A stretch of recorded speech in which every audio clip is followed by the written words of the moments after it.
It's movie time, and we're back again with movie time. Hey everyone, happy Friday for movie time. From all of us, it's like hope that you had a great 2 days, and oh my gosh, it rushed out that 2 days. It's like it hardly feels like that we were gone for like what 30 minutes, maybe less, but that's okay because it's like we have got an awesome show for you tonight as well, and also it's like we are going to be having a lovely show, and then next week. We're going to be giving you a lovely, a great announcement because my co-hosts, my amazing co-hosts, will be taking over, and we will be telling you more about that. So onward with that, it's like my amazing co-host, Olaf. Hey, Olaf, how you doing? I am doing great. Excited to be here tonight, and like I say, it just feels like we were just here, Weren't we just here doing a show, or doing it again. But it's okay because it's like I so enjoy our time together. That's awesome. Well, yes, because and we don't get enough of this. I know. We need to cuddle all of us more often. I know. We need to and do also this more. we do. And we also have my amazing co-host, Arpo. Hey, Arpo, how you doing? Hey, I'm doing great, fine, fantastic. Better than I've been doing the last couple days. Yeah, I've it's like you've been 6 out of 7 dwarfs the last couple of days. oh man, I tell you what.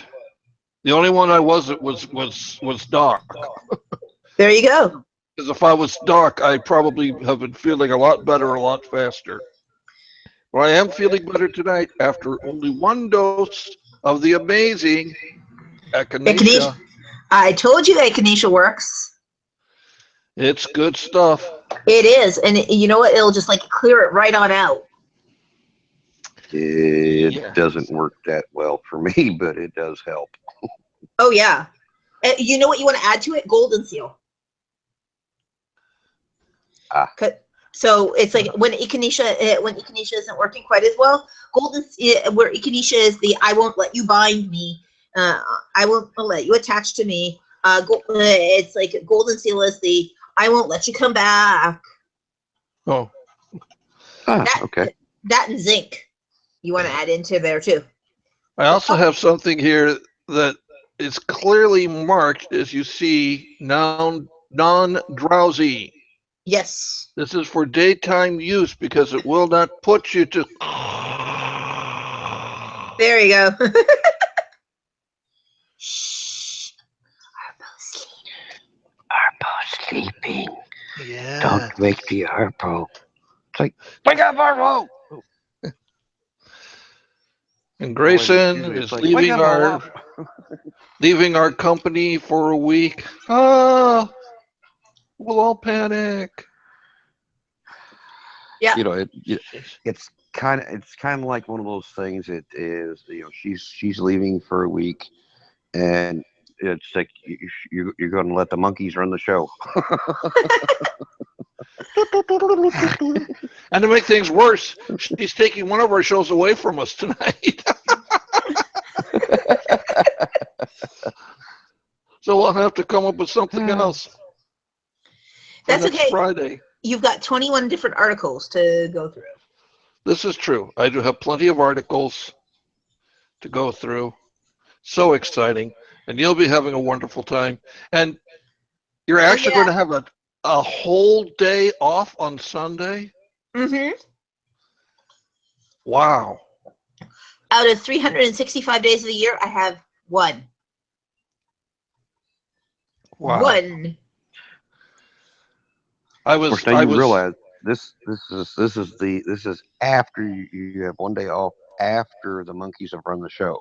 Yes. So it may not be as much of a day off as you thought. Yeah, but well, no, I told her since Sunday is the one day she has off, I'll be sure to call her at 5 o'clock in the morning and just say, Grayson, is there anything you want me to do for you? I'm putting my phone on vibratingly silent.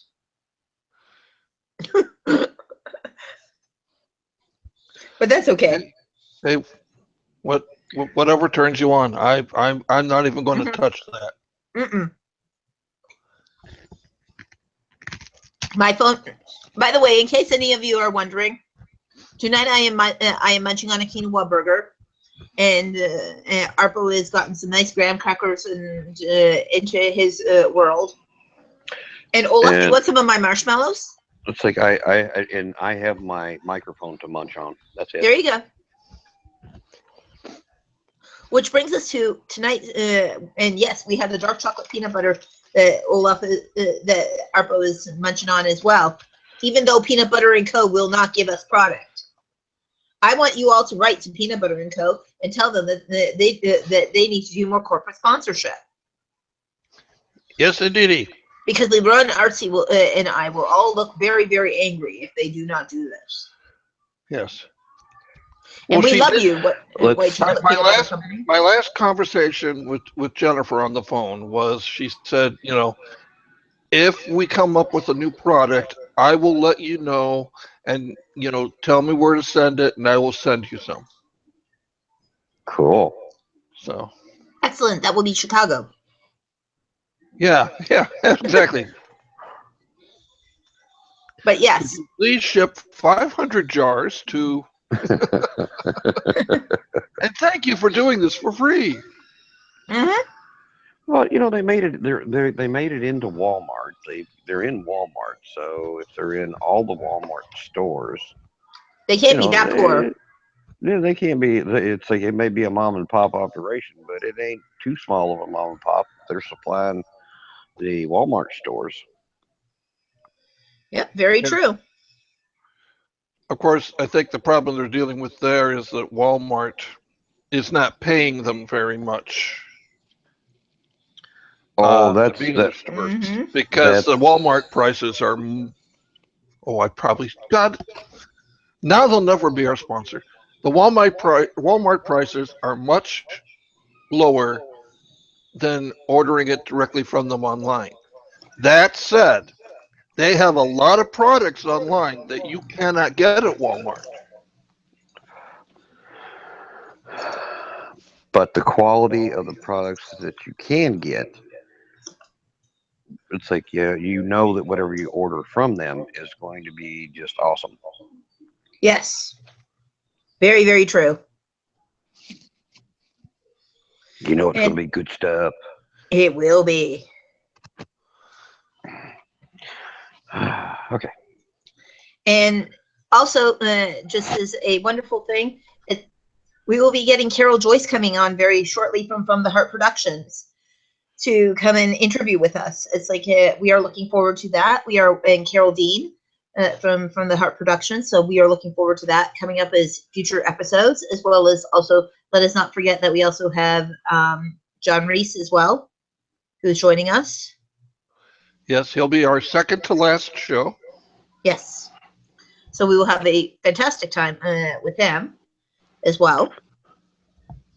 And so tonight, though, we are going on to our episode of talking about, subject is the questions that investors ask. And tonight we're going to run it a little bit different, kind of like a game show. That's right. I'm Mr. Arpo. Yeah. I'm your friendly neighborhood investor. And Olaf and I are the contestants, otherwise known as the filmmakers. And I have just a few very simple questions that I'd like you both to answer. Well, that's not a problem, because I can answer any question you throw out there. I can answer it. That's good, because my first question is, what's in it for me? The satisfaction of knowing that you've helped us to produce this film and take it to the masses, so you'll get a warm, fuzzy feeling from that action.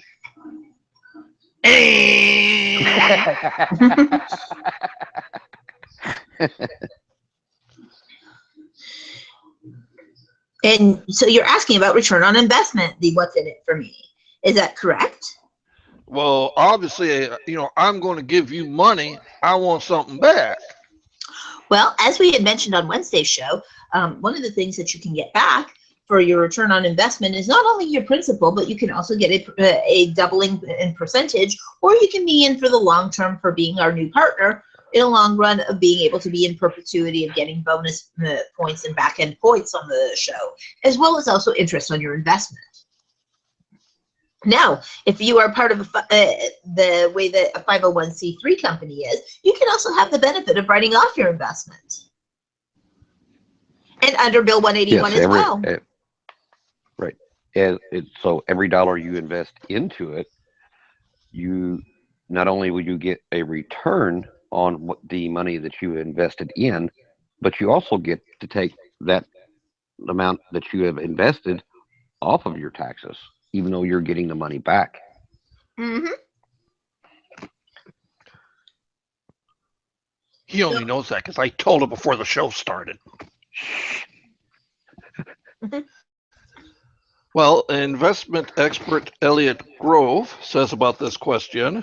Yep. You better be damn sure you know exactly what the deal is for the investors.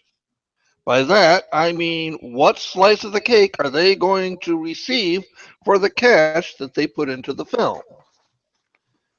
Remember, there are several different ways to carve up the spoils. Choose the one that's the best for your project.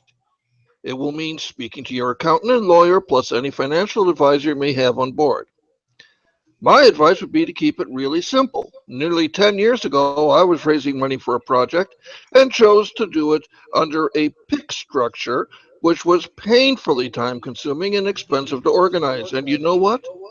It was really a simple vanity project that has cost me dearly, and all because I couldn't answer the simple question, what's in it for me? And let's talk a little bit about that one. What's in it for you? For everybody, they have a what's in it for them. Some people do run it as a vanity project, and they just want to be hanging around stars all day long. That's why they're investing their money, because they know they can hobnob with the stars. Others, they're doing it because they actually expect a return on investment. Yeah.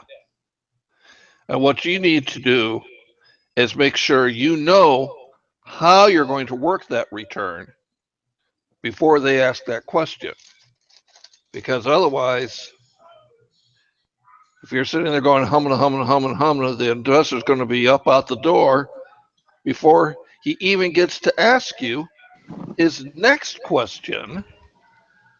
How much am I going to make from my little film investment? Well, Olaf, how much are they going to make from our film investment?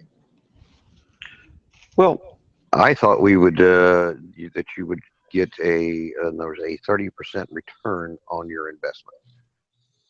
Mm-hmm. Like a which cuts out to how many dollars? Well, it depends on how many dollars they invest.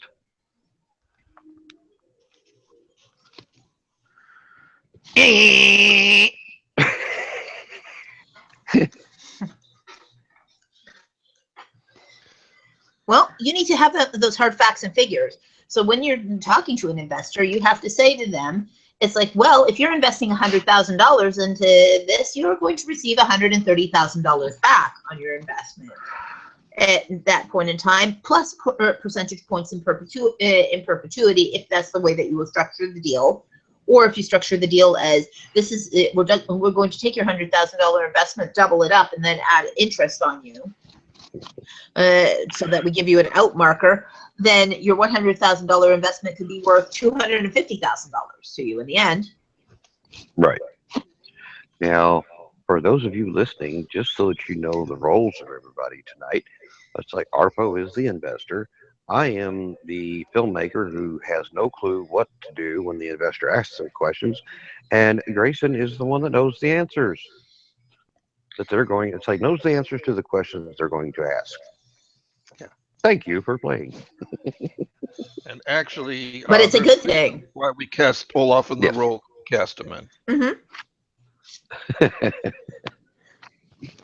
Well, it's because you play dumb so well. You know, people. Oh, thank you. Thank you. People actually think you are dumb, and you're not. Yes, thank you. I think yes, I play my roles well. Yes. Well, Elliot Grove says, beware of this question. And remember that it is far better to overpromise and underdeliver. I personally disagree with that. You overpromise and underdeliver, they're not going to invest with you next time. No, You have to But promise exactly what you say that you're going to do, and you have to be able to make sure to say, look, I will work my best to actually do that. It's right. like, but giving them the lovely risk statement. Yeah. yeah, So I agree with I agree. In other words, what you want to do is to under promise, and then you don't have to. In other words, if things don't go quite as well as you're projecting and everything, and it turns out that you're able to meet the lower or a under the under one, you're good. But if it does better, you can always go back to your investor if you want to, and there's say, hey, you know what, this turned out even better, and I'm I'm able to offer you or give you just a little bit more back than what we initially thought of. If you want to use that investor again, the same thing in business. I used to want to do something. You tell somebody it's like going to take 3 or 4 days to do, and you get it done in 2 days, and call them. They're all oh wow, that was quick. Yeah, it's like it went better than we thought. So it's always better to uh, under promise than over promise. yes. Now, another comment that Grove makes on this question, and okay, I know that he's supposed to be the expert, and we're not supposed to question the experts, and when they're advising us. There's no But now, questioning the experts. yeah, okay. Let me know how well you agree with this. Rather than answering this with regards to profit, why not turn this question on its head and ask a question straight back? Okay, and to a degree, I understand where he's coming from, because you don't. It's like there may be a figure that they have in their head that you'd Yeah, like to know. that's kind of like flipping the script a little bit. In other words, well, how much am I going to make? It's like, well, how much do you want to make? In other words, that because they have an idea. In other words, you throw out say 20%, and they've got in their mind they want to make 25%, and you could it might be it might you might lose a deal or might kind of they might kind of go away from you if you offer them too less, too too much under what they're thinking. So I get where he's going with that question. Uh, Whether it's the right thing to do or not, I don't know. You'd really have to. I think that would be a in the moment call after you've had some interaction with the investor. You can get an idea of what their how they are, what their personality is, and that would be. I think that would be you know a judgment call on the investor for uh, whatever project you're working on. Hmm. And also refer to the Stephanie Palmer Good in a Room in regards to that. Yeah. Well, his recommendation is that you steer them into the topic of how much is this project de-risked? Yes. Well, and that's, but then at the same time, you have to talk in advance about mitigating your risks. It's like when you're doing the presentation part, you must understand how to mitigate a risk. Well, that's why the investor's asking you now. How am I going to mitigate your risk? Yes. Olaf, do you want to answer that one? How does he mitigate his risk? Well, I'm going to do everything I possibly can to make sure that you get your money back and that everything goes well. Mm-hmm. And Um, I um, I, darn it. Your time is up. Yeah. Now, risk Two mitigation. more, Yes. two more Risk. seconds and I'd have had it. There you go. Now, risk mitigation comes in three stages. Risk mitigation comes from knowing who the people that you are hiring as your team of experience that are hosting into this production as well, meaning from who your talent is to your directors to the producing team behind it and what their reputations are, and so that helps to mitigate their risk in regards to it. And even if it is a newer filmmaker, if they've surrounded themselves with experienced filmmakers in terms of that, or an experienced team, then it's like it mitigates their risk. The second mitigation of risk is a bonding company that we would have put in place, by which that they are overlooking your money, and you get weekly progress reports from them in regards to how your money is being spent on an itemized step-by-step list. Another risk mitigating factor as well is also things like, for example, the out clauses of being able to write off your investment as well, because these parts also help in terms of risk mitigation. See, now if you'd give me that other 2 seconds, I'd have said it would be bonded, but you ant me before I got that out. Yeah, well, time is time.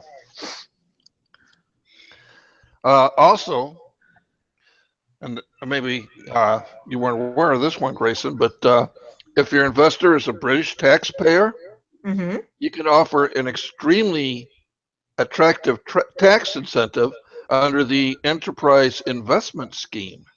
Yes.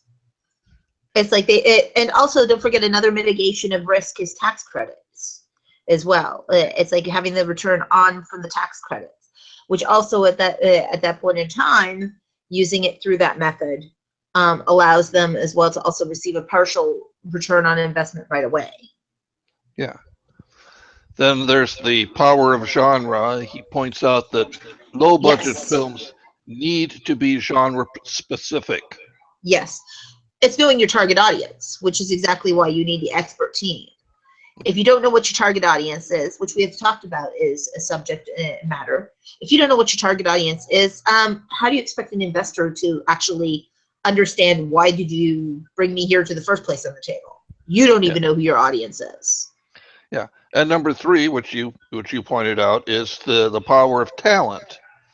The big names that are going to sell the movie. Yes. Surprisingly, though, it's like it is not always talent though that does sell it. It's the art for this. And in investors' eyes, they're talking about it all the time. They want to know who's in it. Don't get me wrong; they'll absolutely want to know who's in it. But it's the how fast am I getting my money back? What's your schedule for exit? It's like, yeah, I get to hobnob there with like Colin Farrell, and we get to be buds and go beer drinking and stuff like that with like Russell Crowe and all of that. It's like great. When am I exactly going to get my money back? And more importantly, and how long? Grayson already kind of addressed this in her previous answer. So if Olaf was paying attention, he should have no problem with the question, how are you spending my money? Well, it will be for the hotels, for the talent, and for food, and like movie equipment, and security on the set, and and stuff like that. That's what it'll be for. Food? I gotta pay for them to eat? Yeah, What? well, don't they make enough a salary they can't eat on their own? Well, no, you have to feed them when they're there. They get cranky if you don't feed them. So you have to feed them. That's part of where the money goes. Craft services. And All then right, you got all Grayson. your. Should we let them get away with that one? Somewhat, but it's like also that you want to make mention of the fact that an itemized expenditure list is always given to you at least once a week. buy your guarantor, as well as also another thing that you can realize that the company will be having an audit at the end of the show that you will be able to have access to at any given time to know exactly where your money has been expenditure to. Yeah, that's what I meant. Well, I knew that's what you meant. That's what you meant. Yeah. That's why I That's why we go let ding, you ding, go. ding, ding, ding, ding, ding, ding. Hey, I actually answered one and didn't get the good deal. All right. Yeah.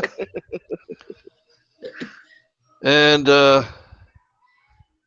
yes, that's pretty much what Elliot Grove says here. He says, have a detailed business plan and schedule worked out. This is good because this is often the first piece of paper an investor will ask for. Yep.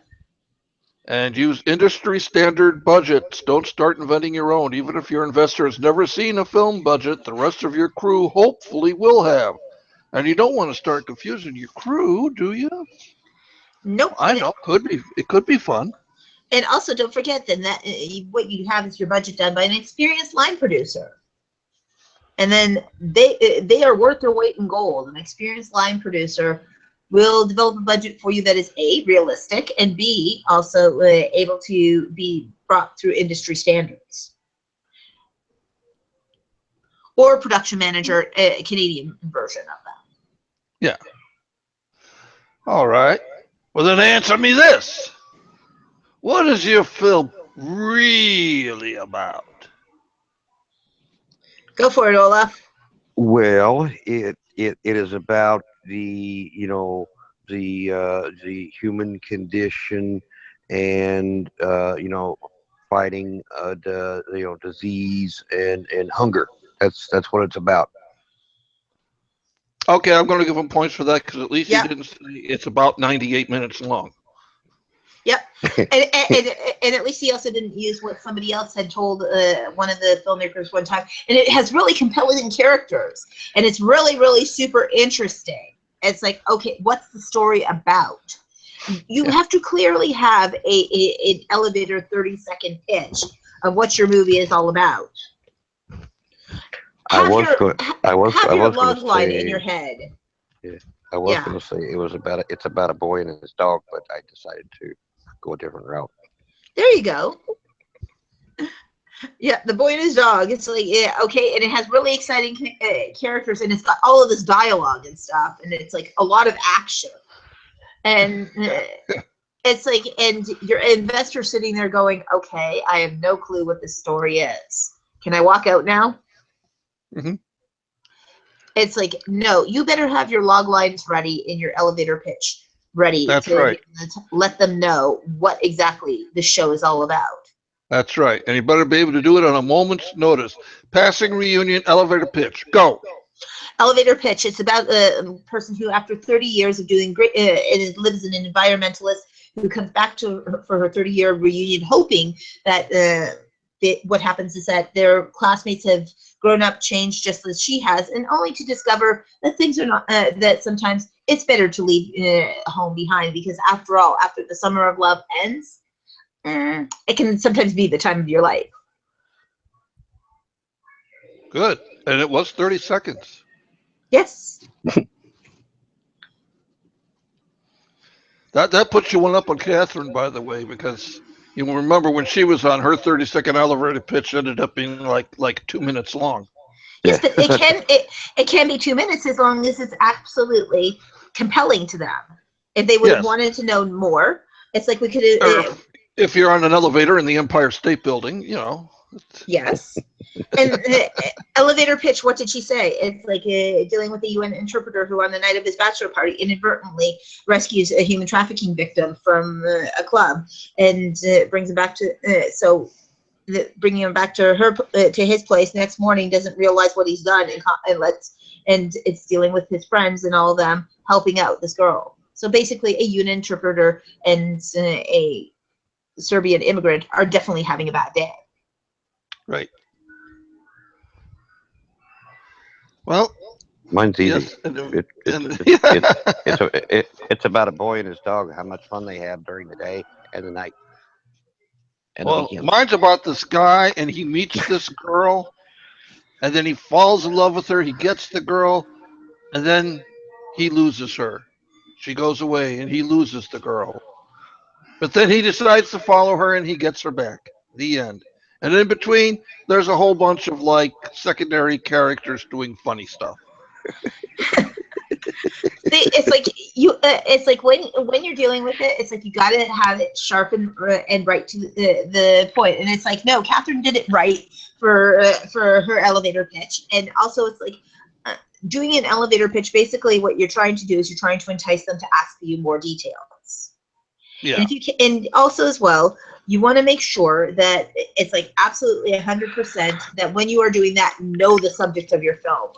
Please do not go, it's got exciting, compelling characters and lots of action and people in it. Know your characters, know what the story is all about. Because honestly, even though your investors want to know, again, the bottom line is what's in it for me. Yeah.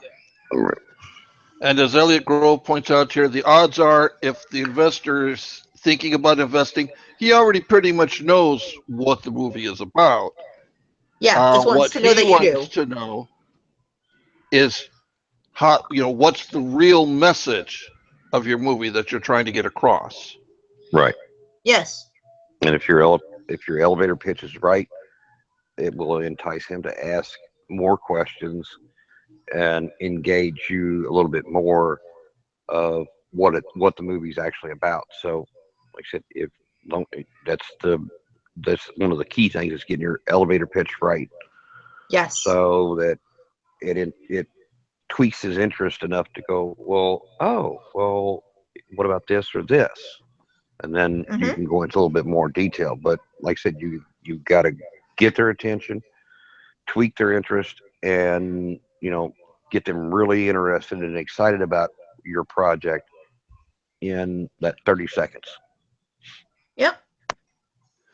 You know what? I'm liking this gentleman more and more. Think I'll discuss this next question with him. How about if the little lady goes and makes us some coffee, eh? I take mine with creamer. Only if somebody wants to have the actual coffee spilt upon their human. Or I get to drink it all. No. We know what happens when you drink too much. No. Yeah. We just stick to 3 cups of coffee a day. But my question is this film going to play in movie theaters? Olaf? Is this going to play in theaters?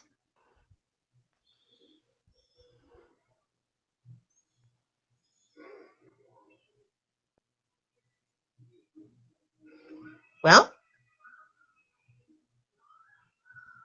Uh-oh, we have frozen an Olaf. Maybe he wants a hint. Yeah. Grayson, is this movie going to play in movie theaters? Well, a theatrical release is always possible in regards to it, and every filmmaker would love to have a theatrical release. However, that being said, it also depends on timing. It depends on also who the distributors who pick up the film in regards to it, because it's like there are different mediums that it can play that it can be equally successful in. Everything from the VOD market to the SVOD market to also the DVD market, which is still very viable in terms of that, to streaming it online. There are some great like Netflix original deals. A lot of television is now started picking up. So it's actually going to play through all mediums, as many that will pick up the film as possible. But isn't it true that movies that just go straight to DVD and all these other platforms never really make much money? Not necessarily, because it's like a lot of these films also play non-theatrically. They can also play in just not a North American release. It can play in an international release as well, because it depends on the territories that buy the actual film itself. And even DVD itself is still a I believe, according to Jerome Kirshen, that it's actually a over $1 billion industry still. So it allows us for that. And playing only on DVD, no, not really in regards to that, because don't forget from DVD also comes television sales, SVOD, HBOs, companies like that as well. Yes. Also says here to make sure your investors understand how film festivals are the new theatrical platforms, and how Yes. a series of festival screenings can really help stoke the fires of PR and enhance the other distribution windows, Yes. which is quite true. Olaf, you with us? I think his phone died. Except the pretty trees are still there. Ooh. Oh well. Yep. All right. Well, Yep. we'll just move on. What is the sales and marketing strategy? Okay, so what you need to know is this is something that we had talked about also in previous episodes. You need to know your marketing plan. So first of all, you need to know who your targeting audience is. Second, you need to be able to tell them what, in terms of marketing plan, of how do you plan to promote this. I plan on promoting this through social media a little bit, but also our website, as well as also we plan to go to all the film festivals, as well as promoting the film we will be having also as well. Opportunities and times that we will be talking with the stars and promoting at their events. We also have people who come in from the press, and we'll be having a press conference and night for that as well, to be able to introduce, as well as a distributors night for previews.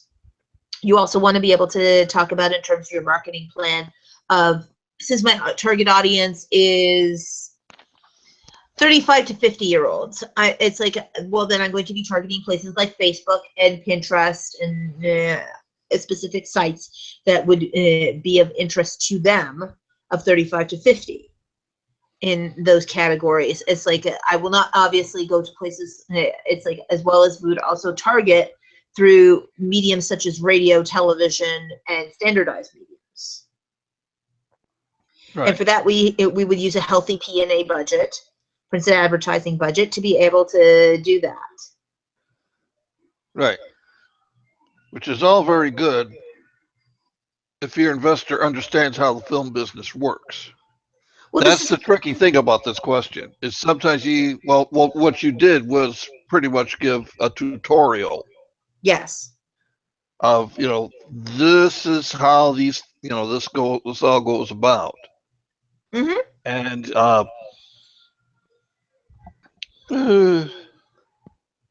yeah, pretty much everything you said is, wow, you practically could have written this paragraph. Well, the reason why I know this is because, as the target market, you have to know who it is that you are going to be targeting. You also have to know how you're going to be targeting it. It's like, no matter who the person is, you want to be able to know that, hey, it's like, I'm not just being flash in the pan for you.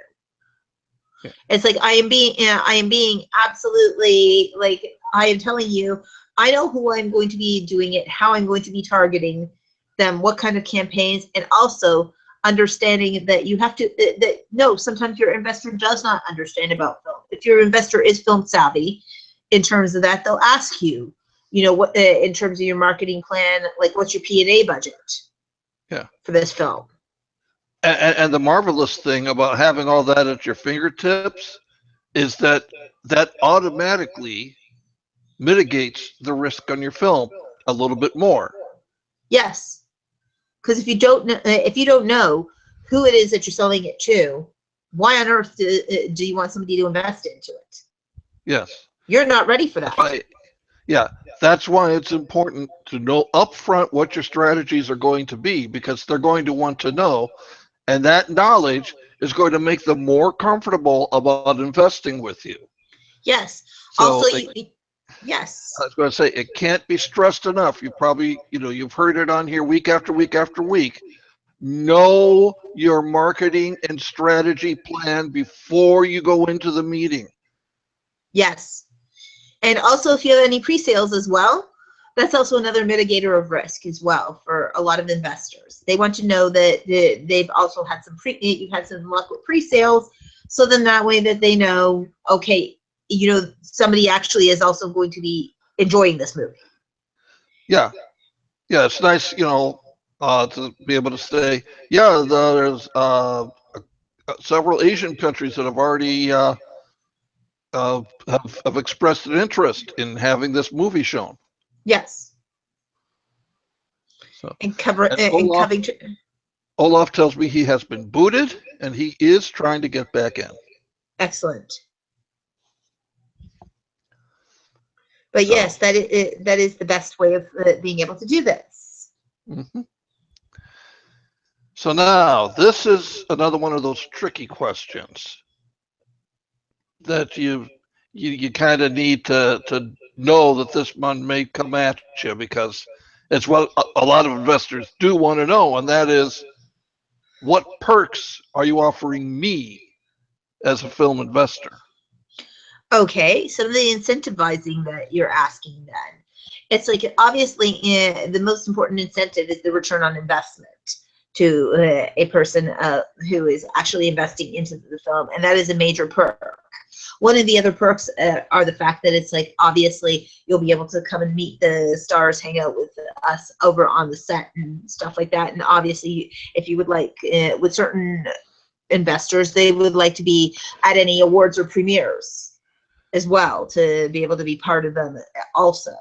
Another reward and perk is actually dealing with a thank you credit as well with them to make sure that their name is put in title at the same font size as your talent, to be able to be put behind it in the front end and on the back end to be able to give them their special thank yous.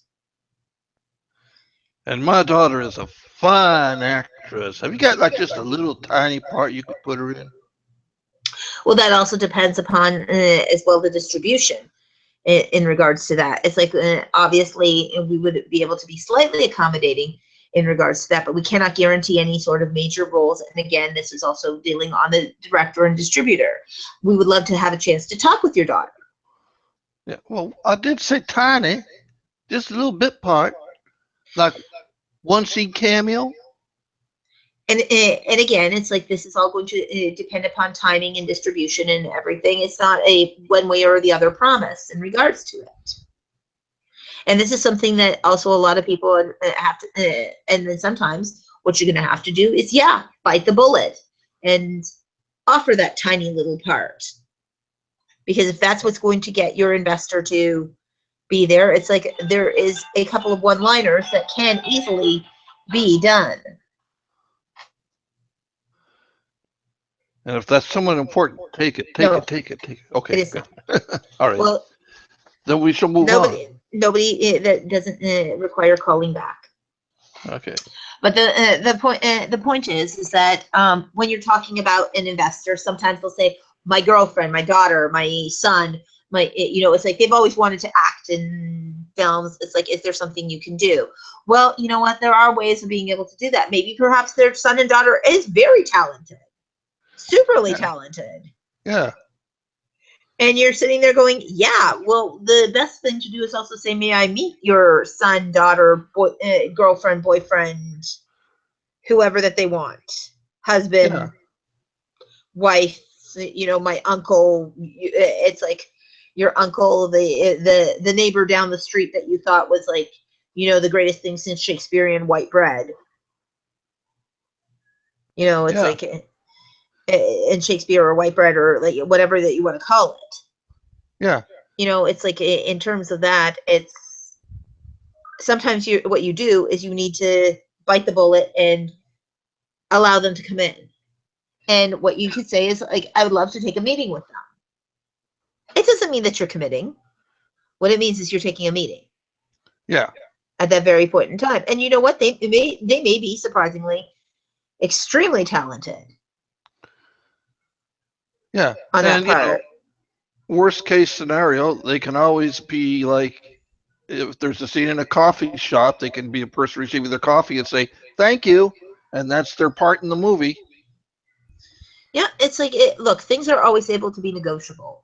There isn't such a thing as, such a hard line for it that there isn't a room for negotiation. Yeah. In regards to it. Definitely not. And certainly not as difficult as this next question. Because this is the one, boy, you better have a good answer for this. How can I be sure that you will give me my share of the proceeds? Well, in regards to that, it's like with it, it's very simple. First of all, it's like there is always a report that is given to you of transparency. As an investor, you're also considered to be a partner, so you have to get a report weekly of any returns on investment and how the shares are given. They get cut a check every single time, and you have to get cut off of the net, not the gross. In regards to that, most people think that it's done on the gross. No, it's done on the net. After deductions and everything have been taken away, as they are partners. And that, how do you know? Because it's like you will be receiving constant reports of return on investment of what the film has made. There are constant film reports from your distributor, and especially if your distributor is very transparent, they will tell you what your half has been, or what on your sliding scale it has been. Because don't forget, at one point in time, you're only making 30%, the distributor's making 70%, and then it goes to a 50-50 type of agreement as the slide moves. So on your 50%, that has to be always sent to your investors. Also, another reason why you have things like a guarantor, because they will send your reports, as well as also it is behooving of you to send the reports to your investors, because if you don't, then you're remiss by tax laws as well, because you have to report everything. Yeah, and now this is a subset to that same question. Grove raises a good point here. Yes. Okay, I'm considering giving you $500,000 for this movie, but I saw in the paper that this other guy gave you $1 million. Now is he getting a better deal than me? Actually, that's not the way that it works. It works based on each deal is an individual deal. You can't loop one deal into another deal.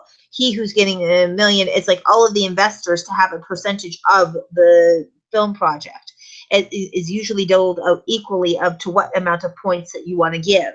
So even the guy who gets 500,000, the only thing is your outmark will be sooner than the gentleman who got 1 million. Yes. Or as Grove says, he just let him know all the deals are the same. Yes. It's all you get your money back plus whatever 25%. Mm-hmm. That's what the guy giving $1 million. That's the deal he's got. You're getting the exact same deal. Is he going to make more money out of it? Yes, because he put more money in. But That's it's right. the same deal that you're getting. Yes. And he's getting no more perks than you do as well on the points. Yeah. And it's like also another thing is don't devalue even your smaller investors, because if you devalue them, maybe this time he actually can invest $1 million into it, but he chose only this time because he doesn't know you to do 500,000. Yeah. He took a huge risk by even doing the 500,000. So don't devalue your investor. Exactly. Exactly. Let them know you're being treated exactly the same as I'm treating the $1 million guy. Yes. As far as I'm concerned, you're equal, because without either one of you, I don't have a film. Exactly. So, and always make it very clear to anybody else on your team that, look, just because he put in 500, the other guy put in $1 million, you don't kiss booty of either one of them one more than the other. No. Because you don't know also the behind the scenes. You know the liquidity because you've asked to begin with to show liquidity, but you don't know that there could be a reason as to why the person may be only wanting to risk 500,000. But it doesn't mean that they don't deserve the same perks, the same point percentage. Yeah, exactly. Okay, this next question. Well, boy, this is almost unfair to ask you. What's your social media profile? Well, with 4 pages of social media, yes, as I make mention, with 4 pages of footprint on social media, well, it's like then if you can't find me, you're not stalking me hard enough. Yes. Yes, it's like that's when you come say like I'm on LinkedIn, Visipedia, on Facebook, on Twitter, on. So you basically give them your social media profile, as well as the film is also on its own social media profile on www.pastlivesproductionsinc.net. And you can see up there Passing Reunion, you can see What Did She Say, and all of our future projects. So it's like, those are things that, it's like when you're talking social media, this is another thing that I will give another cautionary tale of. If you're planning to go into the film industry, please eliminate and erase all of your booty pictures, all of your social pictures that are not social media, as in you meeting people who are influential. Nobody needs to see your kegger pictures, because that in somebody's mind is turning around and saying to them, well, if you can go and do kegger parties, are you really that trustworthy with my film money? Or you have the picture of you doing belly shots off of someone. Fun and all for that, for the time. Worse than that, people are doing belly shots off of you. Yes, or people doing belly shots off of you, or dressing up in strange, bizarre costumes that are not Halloween time. And don't get me wrong, I love looking at stuff like that, but Yes, not as an investor. yeah, investors are very, very choosy. Much like now in the job industry in general, it's like a lot of employers are looking at your social media page. If they're seeing the booty shots, they're not taking you seriously as an employee, because they have a certain company profile that they would like to have, and an investor has a certain prestige in their company that they would like to be associated with. They don't want to see somebody going on your social media. And they don't want to see where all your studs are and all your peer. No, and they don't need your nude selfies and all of that. It's like you have to realize that there is a line and not to cross it. Yes. Now, as you know, I am on the board of directors of a very large firm that makes a very great product. Mm-hmm. I'm going to give you all this money. Can I get some product placement? Actually, you can get product placement within the film in regards to that. If it is a product, as well as you can also sponsor us through the actual production itself.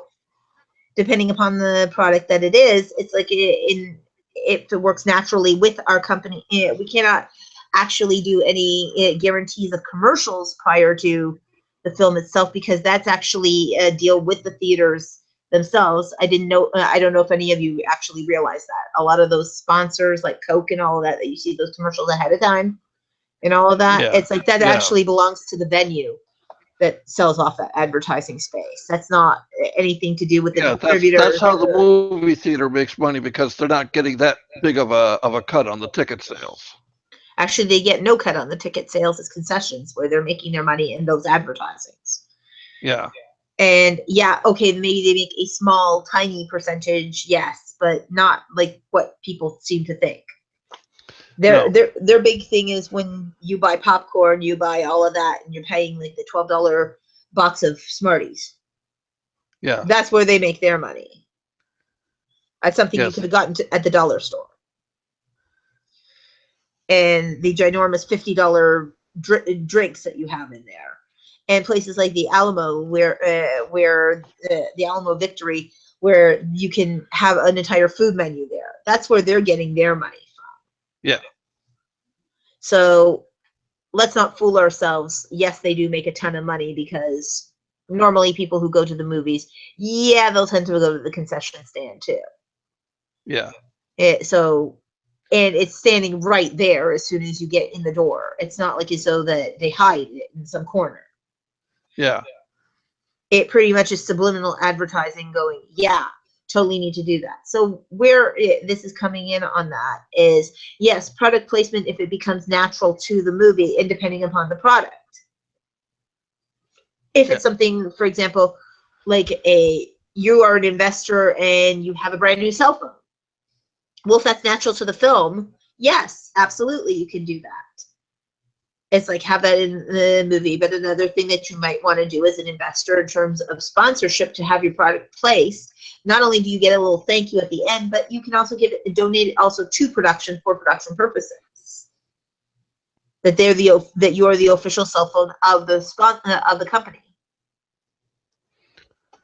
through your corporate sponsorship. Yeah, have a few phones that we can use, that our company can use, and you'll become our official phone. Yeah. Which holds also sometimes more prestige than a product placement, even in the actual film itself. Yes. I think Grove says, hello, LG. This is a rather humorous story he tells here. He says, I once secured kettle chips and was quite pleased with myself. The delivery Tori showed up with 7,000 sample bags, which nearly filled half the office. I had really underestimated the amount of room that they would take in when I made the deal. Yep. And that's also another reason why you have warehousing, by the way. Yes. One thing. And second, it's like I would be sitting there and partying on kettle chips. And me too. I love kettle chips. Kettle chips would be our official sponsor of the entire production in regards to that. Yeah. Are you kidding me? It's like, give me every freaking flavor of the kettle chip. Let's just put it out there. It's like on the big BG days, you're gonna love these kettle chip people on the big BG days when you have like 500, 600 background performers. Yeah. And you have kettle chips coming out of the ears that you can put out for people as a nice little sampler to give them. And when you have them on the craft service table, and when you have them also available to you for lunches and stuff like that. Are you kidding me? It's like people absolutely will love you for it. Have endless bags of kettle chips. Oh God, yes. That's like my dream. Right. I'll get on the line with them all. Okay. Hey, I would go with it with the kettle chip people all of the way, and Miss Vicky's. Yeah. Now, this is the tricky. These get trickier as we go along. Yeah. But can my daughter direct? Actually, in that it's in the same place of can my daughter have a part in the movie? Again, it's like what it is our shows are usually unionized. In regards to that, is your daughter a DGA or DGC member? Is your daughter part of any union or guild? What experience has your daughter had? Because if you want a real return on your investment, you want to trust us that we are going to, it's like, be able to have an experienced director that comes in there, or a director that is surrounded by already a very positive crew that is unionized and will be able to do this. Yes, exactly. What you can do, as Elliot Grove points out, is you can become an assistant. Yes, just explain. There are lots of other learning experiences that your daughter can have on the set. And yes, one of them would be to be a personal assistant to the director or one of the producers or, Yeah. It's like, or even an assistant to the PM so that you learn the behind the scenes. Yeah. Oh, that would be, absolutely marvelous for them because, you as the producer also have to take into account, I want the film to be successful, and yeah, I don't want an untried person. Now, that being said, not necessarily. It's like you would want to do that if you had actually seen their reel, you had seen their actual work. But given on that, again, it's in the same way of my daughter or son can act. The same thing that happens with my daughter or son can. Welcome back, welcome back, welcome back, Olaf. Oh my gosh, You sound like you ran all the way. the hangout gods do not like me tonight. I couldn't. Wow. I got booted and I couldn't get back in. Yeah. So I don't. Have you heard the question we're discussing right now? No, I have not. Oh, good. Then let me ask you: can my daughter direct the movie? Well, if you invest enough in it, I might consider it.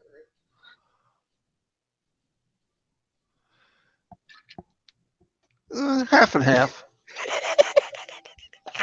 Yeah. See, one of the things that you have to understand is that a lot of movies are guild and unionized. And even if it is an absolute independent, if his daughter or son or again uncles, sisters, cousins, relatives, whatever it is, boyfriend, girlfriend, husband, wife, and anybody else who you could think of in terms of relationship to that person, if that person has had some experience, that's great. If they're unionized, that's great. If they're not unionized, time to ask more serious questions as well. Of where can we actually put them that is not going to affect our productions as well. And if the investor says, "Oh, my daughter Catherine Bigelow will be so disappointed," you quickly say, "Well, no, I didn't say no."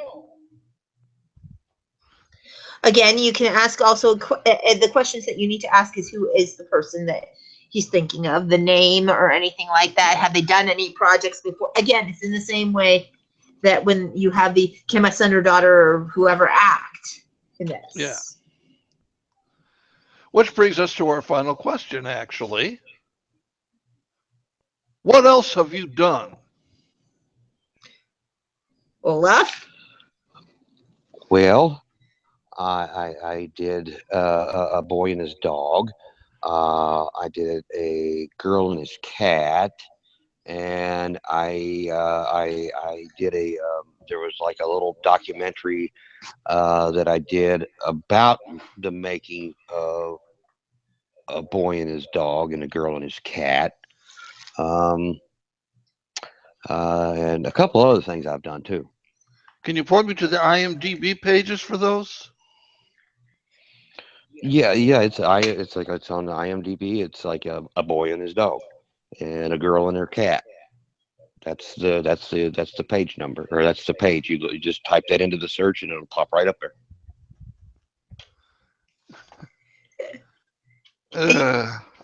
And again, what you can do is you can say that yes, you can point to them to to your page, as well as also you can point to them to your social media. Yeah, but hey, I didn't get gonged on that one, so I guess I'm okay. Yeah, there is a partial because it is. Well, I'm still looking on IMDb. I found a boy and his dog. How on earth did you get Joyce and Robards to do the voice of the dog? It's like she owed me a favor.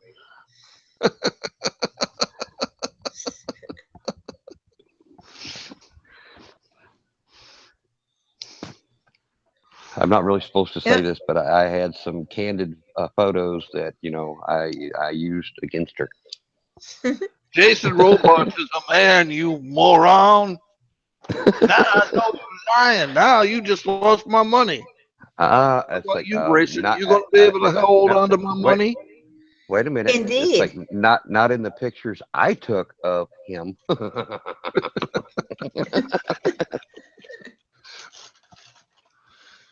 Well, yes, it's like actually, if you wanted to know a lot more information about our backgrounds, I do have a biography on here as well that will give you a lot of information of the previous projects that I have, as well as also you can look on my IMDb page, as well as my LinkedIn sites, and and I'd be more than happy to share them with you. Oh, Okay. I forgot to mention they're all on my Facebook page. Oh, that's good to know. Now, here's the big question. And this is to help our listeners here. Mm-hmm. What if you haven't done any previous work? Okay, if you haven't done any previous work in regards to that, first of all, you have to be realistic in your ask. It's like if you're coming up to a person and you're asking them for 5 to 7 million and you've done absolutely nothing in regards to that, you better have a hell of a team that surrounds you. Realistically, also, I would say it's like even if you don't have a body of work, there's certainly something that you must have done in a previous position, and you again have to explain the transferable skills. Does previous lives count? Mm-hmm. Only if they're Not prior to 1902 though. yeah. Oh, There's okay. like a 1900 rule. Okay. Yeah. Well, in my past life, I was a director. See, there you go. Thank you, Cecil B. DeMille. Or was that Cecil B. Demented? Cecil B in jail. That's what it was. Okay. Okay. Yeah. No, the thing you have to remember is that first and foremost, your investor doesn't want to look like some kind of idiot or loser for backing the wrong person. So what you Yeah. need to do is you need to use your personality and the people that you have around working with you Yes. to make him understand that you really are capable of doing this, and it's going to happen. And no, sir, we're not going to do anything that's going to embarrass you. Kind of, kind of goes along with Henry Henry Ford's, running of Ford. In other words, Mm-hmm. he surrounded himself with people that knew whatever was needed to be known. And Yeah. he would get pulled into court, and they would say, well, they'd ask Henry Ford, do you know about this? He says, no, but he does. Me, so I don't have to know it. He knows it. Yeah. But one of the things that where Henry Ford got it wrong is that everybody, as a filmmaker, you should know a little bit about every single thing that the person does. Absolutely hire one who is smarter than you, who is an expert in that field, but you Right. should know a little bit about every single thing that the person does. Right. Indeed. And as a filmmaker, it behooves you to know what your PM is doing, what your accountants are doing, especially what your accountants are doing. Yes. Because if you do not understand what their accounting methods are, when it comes down to the audit itself, and they're like, why is there an extra $750,000 listed for the accountants in your budget? You can't look at them like a deer in headlights. Go, I don't know. yeah, I don't know. Yeah, how'd that happen? I don't know. Let's call in the accountants. Oh, they're in Guatemala. What's that? They bought a beach house? It's like, I don't know. The last I heard, they bought Guatemala. I don't know. Yeah. So those are all very important parts of that. So what we have learned tonight also from this is understand investors are going to ask you, those are 13 questions. There are hundreds of questions they can ask you. And you better know your project and know your stuff inside out. Know your numbers. Yeah, all we've given you tonight is the 13 most common. Yeah. But an investor is going to ask you 50, 60 questions maybe. And you got to be prepared for everyone. And I just want to take a moment here, because we would be remiss not to give credit to Elliot Grove, Yes. who wrote the article that I took all this information from.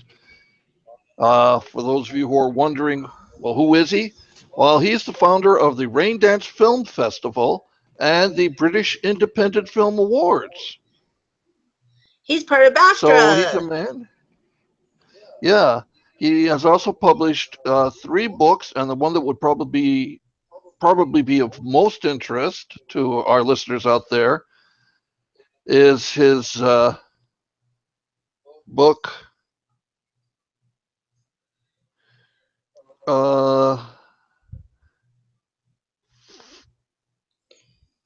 Let's see, we got the Raindance Writers Lab, Raindance Producers Lab. Here we go. Beginning filmmaking. 100 easy steps from script to screen. Mm-hmm. This is the guy who's done it all. 700 short films, 6 feature-length films, including Amber. You may all remember that nice little action film. Well, now I have that book, and it's been keeping my coffee table level for years. Yep. That's why I wasn't able to answer the questions correctly. Oh, I see. I ain't You've read got. it. I ain't read it yet. I see. Plus, you probably have an out-of-date edition. Yes. Could be. It's possible. So, in terms of that, it's like these are things that you have to think about. And these are the stuff that you really, really want to know. Yeah. Yep. And other thing, another way to look at it also is, you're going to go ask somebody for, 50,000, 100,000, $1 million, $2 million before you go in. Besides these main 13 questions that a lot of them will ask, think of it yourself. If somebody was going to ask you for 100,000 or 200,000 or $1 million, what would you want to know? And make sure you have those questions, that you have those questions answered for yourself. Yep.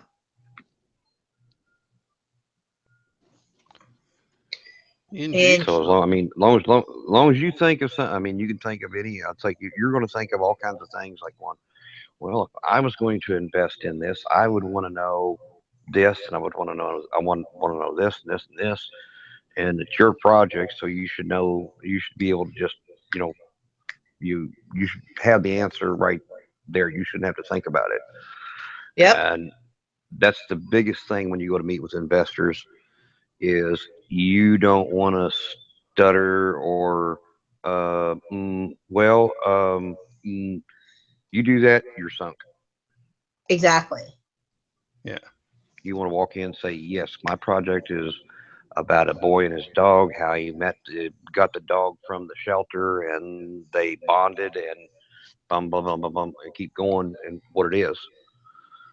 Yep. He was like, well, it's about a boy and his dog. Yeah, you ain't getting nowhere. Yeah, you're not going to, and you have to make sure that the audience, that you as a filmmaker, definitely are doing that for people and educating. You have to educate yourself. You have to educate others. Yep. And worst case scenario, you better at least know what kind of dog it is. Yes. Yes, that would help. Yeah, and these are all very important things to understand. So, just giving you a where you're going from there. Again, understand your investor. Understand what exactly that they're going to want to know. Understand why that they want to know it. Another thing that you want to do before you get into an investors meeting, get educated on your investor. Who are you walking into the room with? Because if you don't know anything about them, again, they've taken an interest in your project enough to get to this room. Yeah. And you know nothing about them, doesn't really bode well for you towards having them understand why are you here. Yeah. And you don't care about me. A simple rule of thumb that doesn't get stressed enough, but really can't be stressed too much. Due diligence works both ways. yes. Don't fool yourself into thinking your investor hasn't done his due diligence on you. And you, before going to that meeting, by God, better have done your due diligence on him. Right, because if you go, or him or her, yeah, if you go in to pitch a movie, it's like pitch your movie to this investor about a boy and his dog, and that particular investor hates dogs. You're pitching to the wrong person. So that means you've not done your homework to find out what they would be interested in investing into. So you have to find out who is most likely to want to invest in your project, whatever it is. Because if you're pitching to the wrong person, you're wasting their time and yours. Exactly. And again, if you don't think these people don't talk to each other, you're mistaken. They will talk. It's like, and the word will start getting around. It's like, oh, this guy's an idiot. He come in. It's like he pitched me a boy and his dog movie. Can you believe that? I hate dogs. Yeah. And also, even if you pitch to, for example, CBS, NBC, ABC, and CW, and all of them, they all know that you pitched to CBS. Right. Yeah. And if it would have been suited for Fox first, or a different network, or NBC, and you pitched it to CBS, boy, do they already know what's going on with that one. And they'll say, that's really nice, but why didn't you come to us first? Right. So let's do your research. Who would be the network that you would want to target for that if it's television? Who's even in terms of your investor, who is the kind of investor that you want to invest in your film? Right. If it's animation, don't go to somebody who invests in something that isn't animated related. Yeah, a documentary person, and ask them to give you money for animation.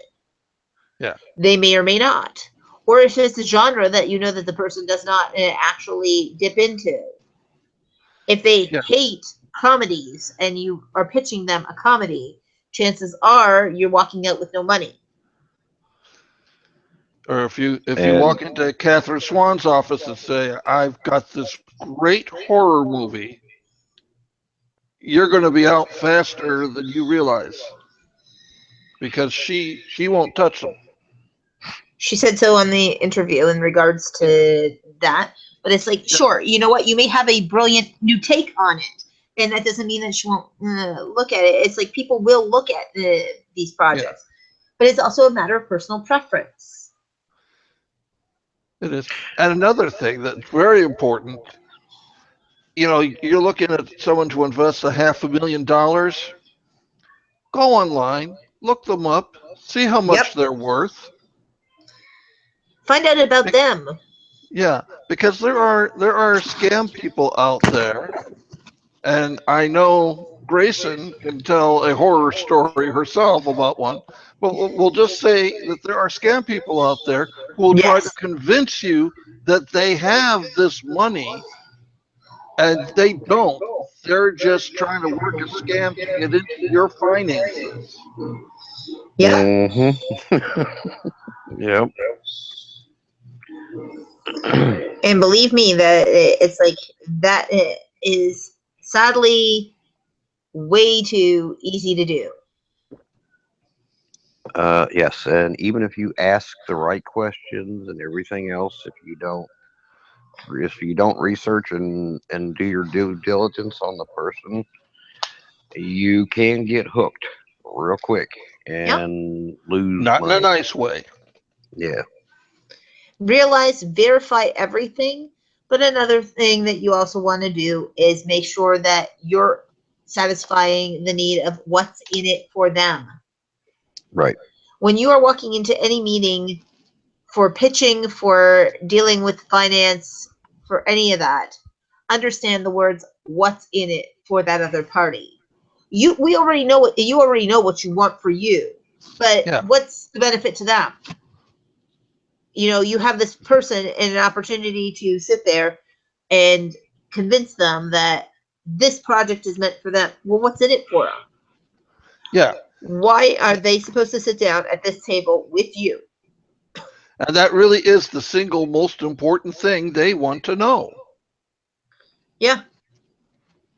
The two most important things: what's in it for me, and how fast am I going to get it? Yeah. Right. It's like, and that's something that, again, you have to look at and work on. Right. Yeah. And I'm sure that there are, investors, movie investors out there that they could care less what your project is really about. They probably, I shouldn't say they don't care about it, but they're not as interested in what the project actually is as they are, as Arpo said and Grayson said, is what's, what's in it for me and how quick do I get my money back? Yeah. They invest in these things because, okay, yeah, that looks like a good thing. All right. They may brush you through pretty quickly and you may not think you're going to get anything, but then you turn around, you wind up getting the call and going, all right, we're going to back you. Because if you present it right, they will look at it and say, yeah, this is going to make money. I'll get my money back. I see where they've got this guaranteed and this guaranteed, and they've got all their ducks in a row. And yeah, I'll take a shot at it. It's going to work.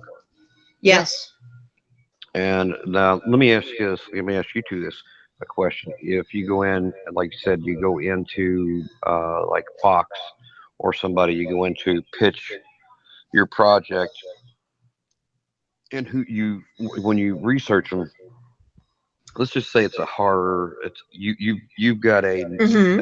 a different twist on a horror film. Yes. You go in to somebody that's not really into investing in horror films, but if you approach them in the beginning, go, now I know you don't normally invest in horror films, but now what we're doing is it's a horror film, but it's more of a sci-fi based. Or if you can pitch it to them like, I know if you start off and say, I know you don't normally invest in horror films, but I thought that this project would be a good fit for you. Okay. Now, here's the thing. Yes, you can do that. However, that being said, you could be shooting yourself in the foot. It's better to go for an investor who actually invests in that model Mm. than try and convince somebody who doesn't invest in that model Okay, or well, doesn't invest in that genre. it's Let like me ask you a question, Olaf. okay, Okay, let's play guess the genre. What genre would you say Alien is? sci-fi. See, I would say Alien is in the horror genre. You've got gruesome deaths. You've got a monster that's stalking everybody, and they're trapped in this confined area with it. Yes, it was set in a science fiction atmosphere, but Hmm. to me, that's a horror movie. But perhaps the way you want to sell it is to sell it as a sci fi movie. Because even though well, at the time that Alien came out, horror movies had a really bad reputation. Right. So you take your horror movie and you dress it up as a sci-fi movie and sell it as a sci-fi, and all of a sudden you put out a movie, or I should say, they have put out a movie that has redefined horror. Mm-hmm. Yeah. And these are all very important. So again, going to reiterate, it's like know what your investor likes. Know if you can actually, if you have a product that your investor wants. You're trying to fill a need that somebody wants and giving it the benefit of what's in it for them. In order to do a what's in it for them, you have to know. It's like if you're pitching to somebody who is a non-horror fan, a horror film, chances of you getting them excited and interested, even if it's a new twist on the project, doesn't very well bode for you, because that's not a genre that they enjoy.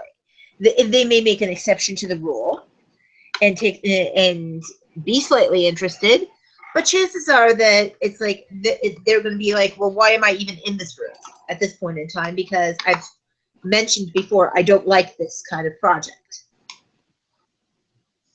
So it better be one hell of a project taken from a different angle that may have just some horror in it.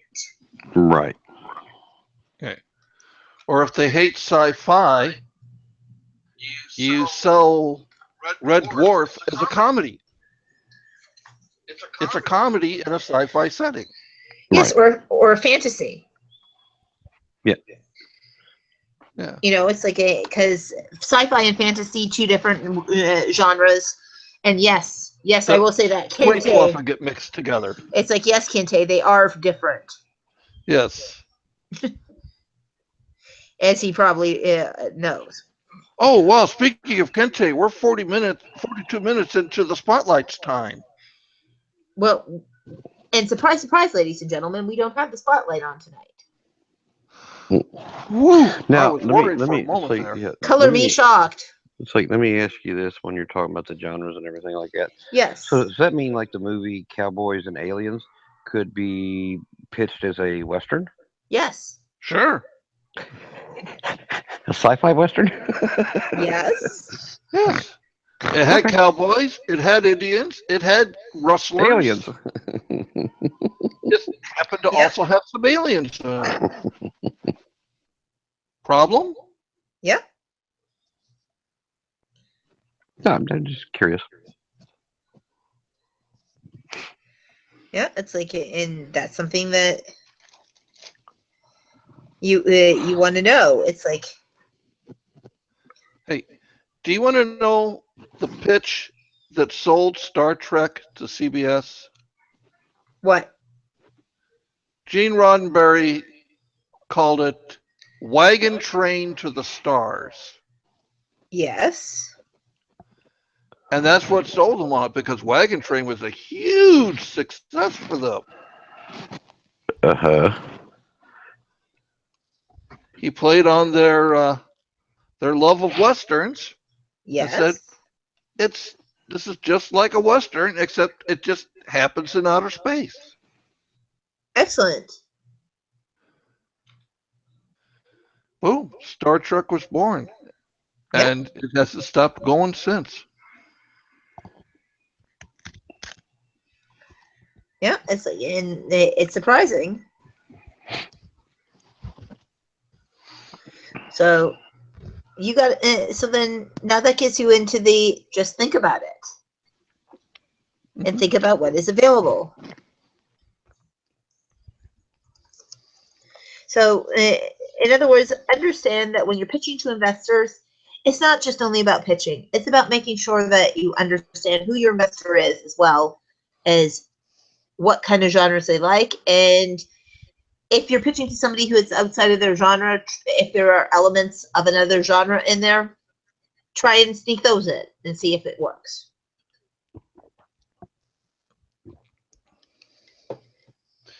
Yeah, like the script you had me read recently. What did she say? You could pitch it to one investor as an action film. Pitch it to But it's someone else. actual crime comedy.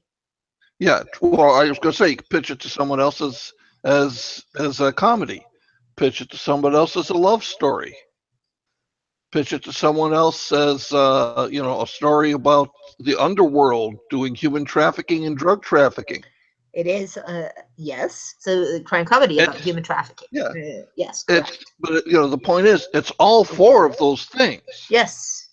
So you look at what your investor is interested in investing in, and that's the one that you put the emphasis on and say, and it's also this, this, and this. It's like it. So you want to make sure that you let people know that. Yeah. And don't forget another thing that you want to make sure that when you are pitching it, that you also have proof of what you are doing, because this is also, again, knowing your markets. Because what did she say runs in 4 different markets?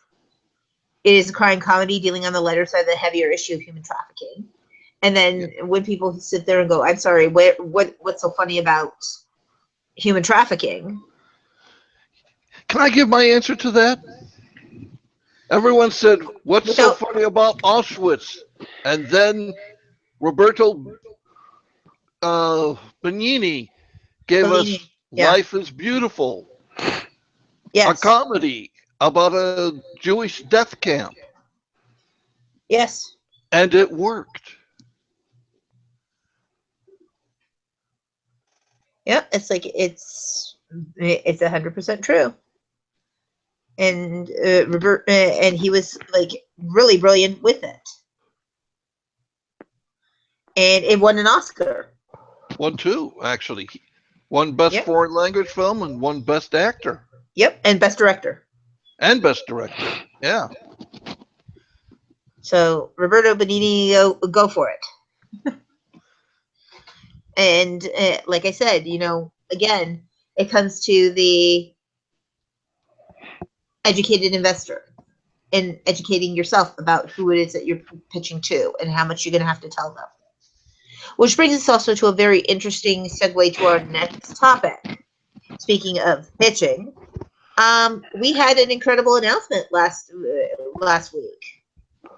For all of those who missed it, Olaf, would you like to tell everybody this incredible announcement? Well, I could, but that would ruin the suspense. Very true. So there's like 2 like exciting things. It's like which exciting thing are you referring to? Exciting thing A, like Michael Mendelssohn's announcement. It's like that was kind of exciting because when he was asked like how to follow him, he decided to say, well, we're going to do something a little special for Movietime. What he is talking about doing is he's going to let Grayson, Arpo, and I be the judges for a contest, which you all will enter your movie. And your screenplay. Our screenplay, movie or screenplay. Sorry, thank you. And then in about 3 months, we're going to narrow it down to the top 5. Yep. He's going to pick one, and the winner of this contest will get a chance for a scholarship and also to get their film made. Yes. With the chance of potentially getting their film made. Yes. Yes. Yeah. And a scholarship. So you want to, and we are going to be doing this in each one of the genres. So bring forward your genres when we announce it.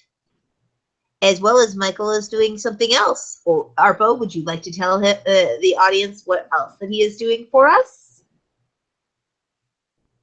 Apart from avoiding us like the plague, let's see. No. No. No.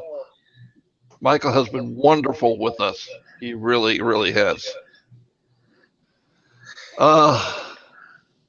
My brain hasn't fully recovered from the last 2 days. Yeah. Well, Of Michael has horrible also science. offered once that he is going to be coming on here once every 3 months as well to do an entire webinar with us. Yes. And what he's going to want is for you people, you listeners, to let us know in advance that you want to participate in this. He is going to let you pitch your movie to him, and Yep. then he will give you a critique on how well you did. Yep. As well as also give a one-on-one webinaring lesson of the business of film. That's right. So these are all episodes, including all of the other episodes and that incredible episode itself, that you don't want to miss all the information that was on there. No. Actually, you don't want to miss any of the episodes of Movie Time because every single one of our guests, as we've mentioned, have been gold in terms of information of things you want to know. Yes, this has got to have been the best season Yes. of Movie Time since it started nearly 5 years ago. And I'd like to think I had something to do with it, but honest to God, I didn't. It's all been Grace. Yeah. Yeah. This season has definitely been. It's like the golden age. The golden age season because the information, the guests that we have had, and the information that has been given out is coming from the top people in the business, and it's just gold. This season is just a gold season. Yeah, and we And, continue every year to make it golden for our listeners. So, and the really amazing, primary important thing about all of these people is they all want to come back next Back. season. Yes. yes. And so it's like definitely keep listening, keep on telling your friends all about it. We're looking at by next year, hopefully, to get up to 100,000 listeners. That's right. So, tell your friends, let them all know. And also, speaking of wonderful announcements, there is a lovely video out there that you want to check out on from Gordon Firemark that we will be discussing also on our next sessions of Movie Time as well when I come back. It's called Crowdfunding Secrets from Guestpert, Tyler James, and who has successfully funded dozens of campaigns using Kickstarter. So an interesting little 1 hour video that you definitely will not want to miss. And where can we find that again? It's on Gordon Firemark's site. It's from the Producers Academy. So definitely one to come and check out, as well as also to subscribe to his site as well. Yes. And he will be coming on very soon again as another one of our guests. So in the meantime, since we've now just done a Movie Time and Spotlight show all in the same time, but it's called Movie Time Part 1 and Movie Time Light. Yes. Which is now our new name for Spotlight. It's called Movie Time Light. Yes. We haven't told Kinte yet, but I'm sure he's going to be right with us on that. Yes. So how do they get in touch with you, Arpo, on social media? Well, if they want to just be social, they can reach me on Facebook. If they want to talk business, they can reach me on LinkedIn, both under my name, Richard Beauchard. I have been known to sometimes haunt the forums of the movies underground. Yes. And, of course, Hey, Skype me. If you can find me, Skype me.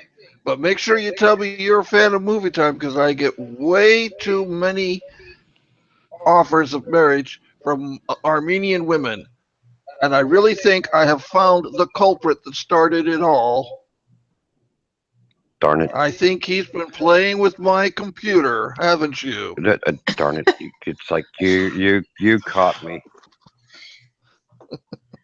Dead to rights. Ah. That's right. You got me deadly down.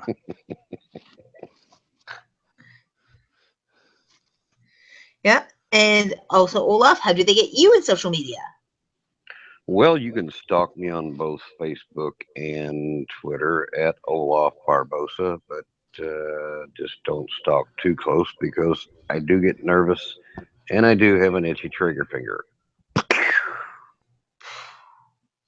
And also with me, you can get me on LinkedIn, Wikipedia, on Facebook, on Twitter, at Sonata Grayson, at Movietime Indie, as well as you can also get me on, like I say, on my the www.pastlives.productions Inc. website, as well as also on Wikipedia. Oh goodness! And like I say, with like I said, 4 pages of footprint. If you really cannot find me, you're just not stalking me hard enough. And so stay tuned with us. And guys, I wish you the best of luck with my co-stars as I take off for the week over to Chicago. It's like, it is a wonderful town from what I hear. And I probably... That's New York. Chicago's a toddling town. Excellent. And it's like, go Cubs.